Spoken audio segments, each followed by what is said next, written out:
Hello दोस्तों, उम्मीद है आप सब अच्छे होंगे। आज फिर से एक वीडियो में आए हैं आपसे बातचीत करने और बिहार की कुछ राजनीतिक पे, क्योंकि बिहार में राजनीति का मुद्दा इतना गर्म हो चुका है कि इसका कहना ही क्या है। जिसका मन में जो आ रहा है वो अनाप शनाप बयानबाजी कर रहा है।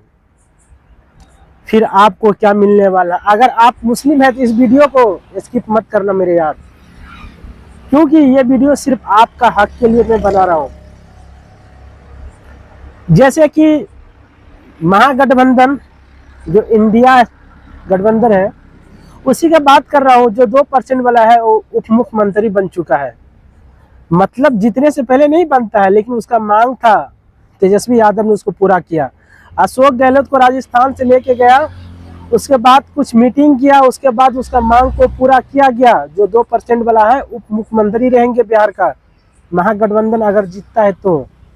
लेकिन जो 18% वाला है मुस्लिम आबादी, उसको क्या मिल रहा है? कभी आपने इस बात पे गौर किया?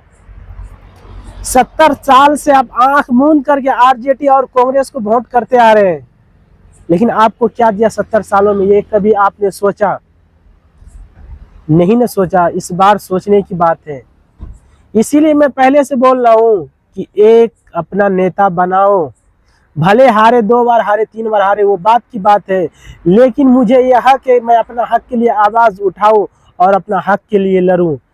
लेकिन हम और आप नहीं करते, क्योंकि हम और आपको इस बात का एहसास नहीं है, अपना वोट का ताकत का अंदाज़ा नहीं है। इसीलिए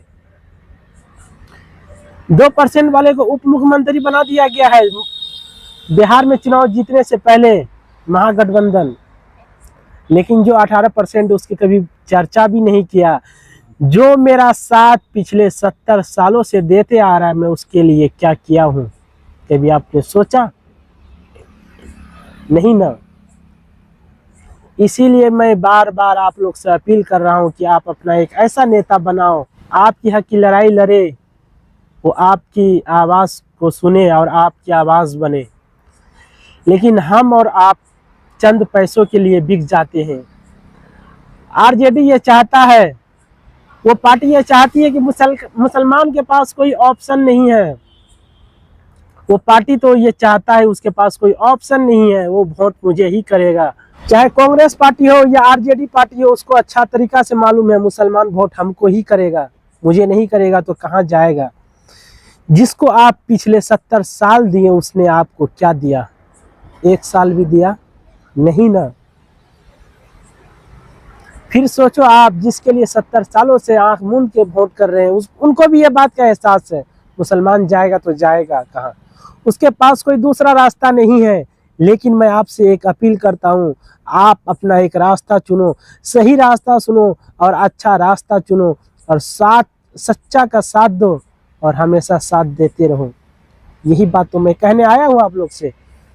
लेकिन नहीं, चंद पैसों के लिए बिक जाते हैं हम लोग। न जाने कितने पैसे लेके आपका कोई बड़े नेता हो या कोई और आपको समझाते हैं कि आप मुसलमान को वोट दोगे तो वो नहीं जीत पाएगा। इससे बेहतर है अपना वोट को बर्बाद मत करो, उन पार्टी को जिताओ। आप भी उनके बहकावे में आ जाते हैं ना। ऐसा कोई एक नेता नहीं, हजारों नेता है ऐसा बिहार में करने वाले, जो वो खुद तो मोटा रकम ले लेते हैं, लेकिन आपको कुछ एहसास भी नहीं होने देता। आपको इतना अच्छा से समझाता है कि आपको थोड़ा सा भी एहसास नहीं होता, हाँ ये आपके लिए सही कह रहा है या गलत कह रहा है। आप भी उनके बहकावे में आ जाते हैं। आपको मालूम ही नहीं मेरा वोट सही रास्ते पे जा रहा है या गलत के लिए। जिसको मैंने 70 साल दिए, वो मेरे लिए क्या किया? आपके लिए कभी कोई एक शब्द भी नहीं बोला है, वही तेजस्वी यादव हो।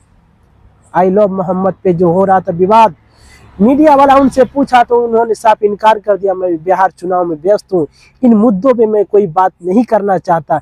लेकिन मुसलमान एक ऐसा ये है कि उनको ही वोट करेगा, आंख मूंद करके करेगा और कांग्रेस को करेगा, क्योंकि उनको भी मालूम है कि वोट हमको ही करेगा, उसके पास कोई दूसरा ऑप्शन नहीं है। वो कहाँ जाएगा? अगर उनका मुंह पे तमाचा मार के दिखा दो, मैं अपना लीडर एक खड़ा कर रहा हूँ, मैं अपना राहबर एक खड़ा कर रहा हूँ, मेरी आवाज़ में ताकत लाने के लिए, उनको भी समझ में आएगा कि मुसलमान की ताकत क्या है।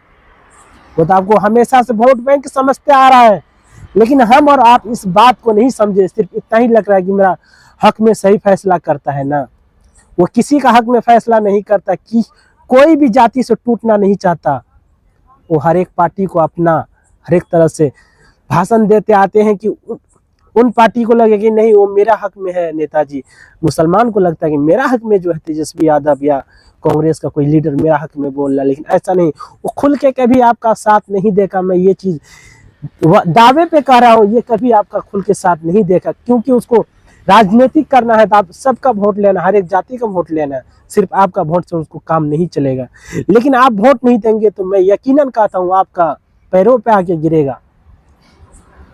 लेकिन नहीं, आप खुद ही देखो आपका कितना विधायक को, कितना परसेंट विधायक को टिकट दिया है इस बार विधानसभा में। आपने इस चीज को कभी गौर किया? जो सीट पे, जो विधानसभा में सबसे ज्यादा मुस्लिम वोटर है, उसमें भी वो सीट मुस्लिम को नहीं देते हैं, नहीं तो यादव को देते हैं, नहीं तो दूसरे जाति को देते हैं। लेकिन इस बात पे हम लोग कभी गौर नहीं किए, सिर्फ इतना ही गौर करते हैं ना, मैं उसको ही वोट करूंगा, आरजेडी हो या कांग्रेस हो, मैं बीजेपी को नहीं दूंगा।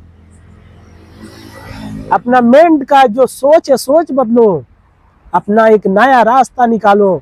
भले एक बार में नहीं, 2 बार में नहीं, 3 बार में नहीं जीतेंगे, लेकिन कोशिश करेंगे, प्रयास करेंगे। कोशिश करने वालों को कभी हार नहीं होता। एग्जाम्पल आपके सामने है, राहुल गांधी जी कितना संघर्ष कर रहे हैं पीएम बनने के लिए हिंदुस्तान का, लेकिन कितना बार हारा, लेकिन वो बंदा एक बार भी हार मानने को तैयार नहीं है। उसका एक ही जुनून है, मैं जब तक रहूंगा मैं लड़ता रहूंगा। मैं यही बात आप सबसे भी कहना चाहता हूं, आप जब तक रहो, आप अपना एक लीडर बना दो जो आपका हक के लिए आवाज उठाए और आपकी आवाज को आगे पहुंचाए। लेकिन ये आप नहीं चाहते।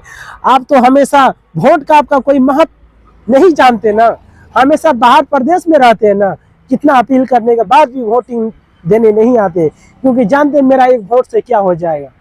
भाई आप ही का एक वोट से न जाने एक एक यही सोचने सब लग जाए तो न जाने क्या होगा फिर एक विधानसभा का, जहाँ पे आप सबसे ज्यादा मजबूत है, वहीं पे इसी कारण से आप सबसे ज्यादा कमजोर बन जाते हैं।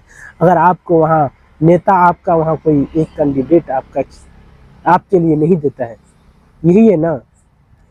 लेकिन मैं कहता हूँ इलेक्शन का टाइम में आप घर जाओ, जहाँ भी प्रदेश में हो, और एकजुट रहो, एक राहबर बनाओ, मुसलमान एक नेता बनाओ, उसको बोलो वोटिंग करेगा। यकीनन बोलता हूँ, एक बार नहीं, 2 बार नहीं, 3 बार नहीं, लेकिन जीत जाएगा। प्रयास करते रहो। राहुल गांधी से ये सीखो ना, कितना संघर्ष करते हैं, लेकिन कभी फिर भी हार नहीं माना।